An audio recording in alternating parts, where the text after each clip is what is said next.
안녕하세요. 쿵푸사커입니다. 시간이 많이 지나 어느덧 새해를 맞이했는데요. 시청자 여러분들도 새해 복 많이 받으시길 바랍니다. 슬프게도 새해가 밝아 나이를 먹게 되었는데요.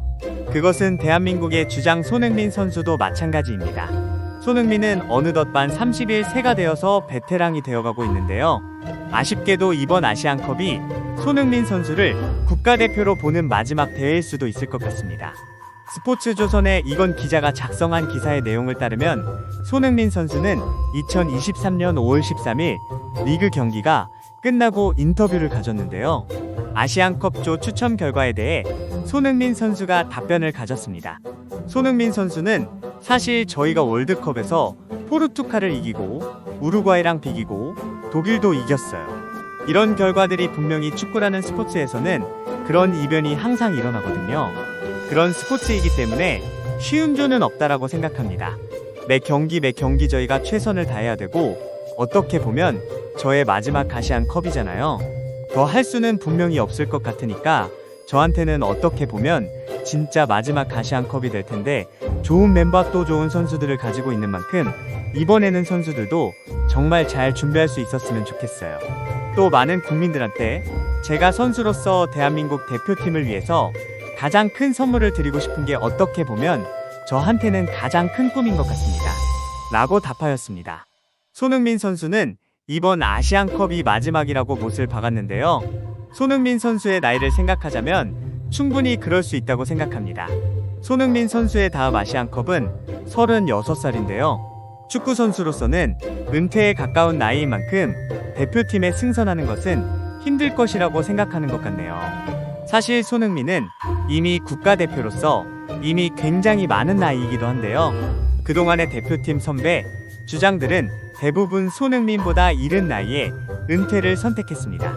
먼저 박지성 선수의 경우를 예로 들 수 있을 것 같은데요. 박지성은 만 19세에 처음으로 국가대표직을 맡은 뒤 만 29세이던 2011년 1월 아시안컵 준결승을 끝으로 은퇴를 하였습니다. 박지성은 총 3번의 아시안컵과 3번의 월드컵을 치른 한국 축구의 상징인데요. 국가대표직을 수행하던 약 10년 9개월 동안 100경기를 치르며 13득점을 기록하였습니다. 하지만 만 30세가 되기도 전에 각종 부상으로 인해 국가대표를 은퇴 선언하였는데요. 후에 알려진 바로는 비행기를 탈 때마다 무릎에 물이 차고 일상생활을 위해서라도 지속적인 관리가 필요하였었다고 합니다. 또 다른 예는 기성용 선수를 들 수 있습니다. 기성용은 만 19세였던 2008년에 데뷔해 만 29세였던 2019년 1월 아시안컵 조별 예선을 끝으로 은퇴하였는데요. 기성용은 3번의 아시안컵과 3번의 월드컵을 치르며 한국 축구의 핵심 기둥이었던 선수였습니다. 국가대표를 하던 약 10년 4개월 동안 110경기를 치르며 10득점 기록하였는데요. 박지성과 마찬가지로 만 30세가 되기도 전에 국가대표 은퇴를 선택하였습니다. 부상 자체가 직접적인 은퇴 사유는 아니었지만 부상 이후의 기량 저하로 고민이 많았었고 결국 아시안컵이 끝나고 은퇴하는 것을 선택하였습니다. 이렇게 대다수의 국가대표 선수들은 30살이 되기 전에 은퇴를 하는 경우가 많습니다. 하지만 손흥민 선수는 조금 다릅니다. 손흥민 선수는 만 18세에 국가대표 데뷔하여서 만 31세인 2024년 1월 현재까지 현역으로 활동 중인데요. 손흥민 선수는 이미 지난 주장들의 은퇴 나이인 29세를 넘겼지만 계속 뛰고 있습니다. 지난 2명의 주장이 아시안컵을 마지막으로 은퇴를 선언했던 전력으로 보았을 때 손흥민 선수도 이번 아시안컵이 타이밍상으론 마지막 대회가 될 수 있을 것 같습니다. 그리고 제가 생각하기에 손흥민이 은퇴에 관해 생각하는 이유는 신체에 대한 부담도 있을 것입니다. 그동안 손흥민은 국가대표에 소집되어 혹사당했는데요. 2021년 피파가 발표한 2021 맨즈 플레이어 워클로드 모니터링 리포트에 따르면 영국에서 뛰고 있는 손흥민은 장거리 이동으로 인해 힘들어한 대표적 사례로 등장했습니다. 손흥민은 18-19 시즌부터 20-21 시즌까지인 세 시즌 동안 22만 3,637km나 되는 이동거리를 소화했는데요.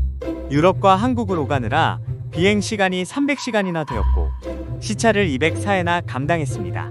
반면 당시 같은 팀에서 뛰었던 영국 국가대표인 해리 케인의 경우 86,267km의 비행거리를 가졌고 비행시간은 123시간, 시차는 64번을 감당했습니다. 손흥민 선수는 다른 선수들에 비해 확연히 비행시간이 많은 것을 알 수 있습니다. 비행기를 타며 겪는 시차와 컨디션 저하를 제트래그 증후군이라고 표현하는데요. 제트래그 증후군은 동서 간의 급격한 항공기 이동으로 나타나는 신체 리듬의 부적응 현상입니다. 신체는 24시간을 주기로 일정한 리듬을 갖는데 제트래그 증후군이 체온, 수면, 심박수, 신경 전도 속도 등 여러 가지를 깨뜨립니다. 선수들은 미세한 변화 하나라도 몸 상태에 크게 영향을 미치는데 손흥민은 이런 증후군을 겪으면서 생활하고 있습니다.